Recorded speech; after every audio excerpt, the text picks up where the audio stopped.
UMass Medical School has released a new study on an often unseen side to the opioid crisis: grandparents who are forced to raise their grandchildren. And the study looks at grandparents who are caregivers for all reasons, and the majority are caring for their grandchild because either one or both parents are addicted to opioids. Western Mass News reporter Audrey Russo spoke exclusively with one grandparent, echoing concerns that researchers uncovered. She joins us in the studio with more. Audrey?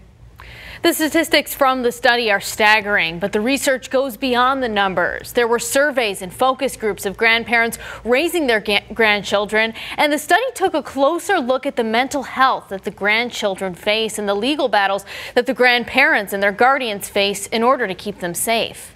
A new study out of UMass Medical School gives an updated scope of how Massachusetts grandparents are faring when tasked with parenthood a second time. According to the study, 3,000 Bay State grandparents are responsible for raising their grandkids. Broken down by county, Hampden County is the 5th highest in the state in the number of families identified as being grandparent-led. And the study's overwhelming reason why parents aren't the head of the home: drug use.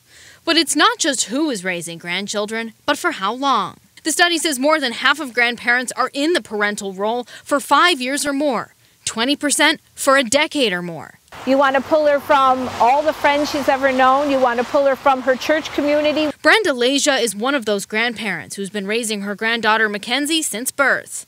8.5 years later, and Brenda is busier than ever. She only had time to meet with me in the half hour she has between dropping Mackenzie off in the morning and driving to work. After work, it's straight home to pick up Mackenzie and go trick-or-treating. My granddaughter Mackenzie has stated to me that she feels safe. She's also expressed that to the multiple attorneys that she has had. She doesn't want to leave?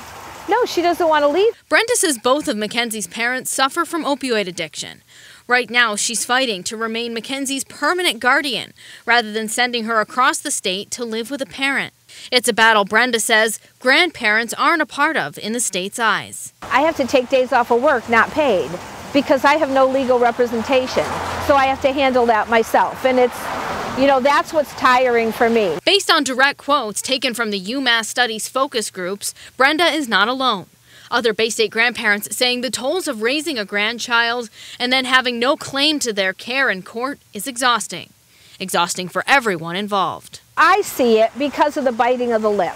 And that started, about a year ago. Brenda says this school picture shows how Mackenzie's stress is beginning to manifest itself physically. That should never be happening. A child should be carefree. According to UMass's study, 38% of grandparents reported their grandchild suffers from anxiety and nearly 20% from depression.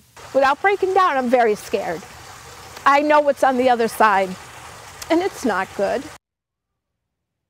Now, this study did outline another statistic. Even given the legal, financial, and health problems these types of situations can create, fewer than 5% of grandparents say they feel completely frustrated with having to raise their grandchild. Live in studio, Audrey Russo for Western Mass News.